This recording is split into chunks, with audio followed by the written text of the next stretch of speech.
Bonjour, bienvenue sur le blog du Tips. Bonjour Bernard. Bonjour Fabien. On se retrouve aujourd'hui pour une nouvelle vidéo sur les musiques électroacoustiques.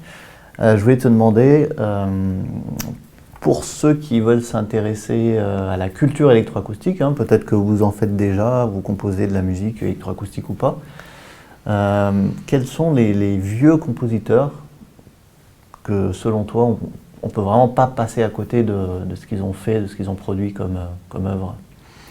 Ah, il y en a peut-être un ou deux que j'aimerais signaler, effectivement. Il y a par exemple... Oh si, moi, je pourrais en signaler plein, mais là on va peut-être s'arrêter sur deux compositeurs. Un compositeur d'origine hongroise, Ligeti, György Ligeti. Ligeti, il a fait une pièce que je vous conseille à tous d'écouter, qui est une des premières musiques électroniques. Alors vous dire la date, je ne sais plus exactement, mais c'est d'avant la naissance du synthétiseur et à l'époque où on faisait les sons électroniques un par un. Et cette pièce était composée en 4 pistes avec 4 haut-parleurs autour du public et elle s'appelle Articulation. Alors on dit certaines fois que la musique électroacoustique c'est un art élitiste.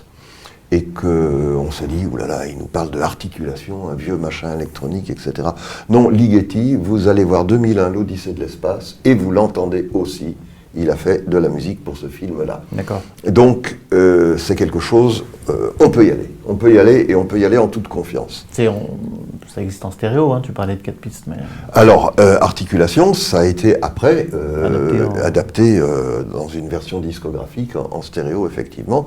Et les musiques qui ont été utilisées pour 2001 de l'espace, l'Odyssée de l'espace, c'est pas Articulation, mais c'est d'autres pièces du répertoire de Ligeti. D'accord. Ce que je veux dire par là, c'est que c'est un compositeur qui est accessible et qui a été entendu par des millions de gens qui ne savaient pas qu'ils écoutaient de la musique savante et électroacoustique. Et puis, il y a peut-être un autre compositeur sur lequel j'aimerais attirer l'attention, qui est John Cage. Parce que John Cage, il a eu une démarche sur la question de la musique qui est une démarche que je trouve super intéressante.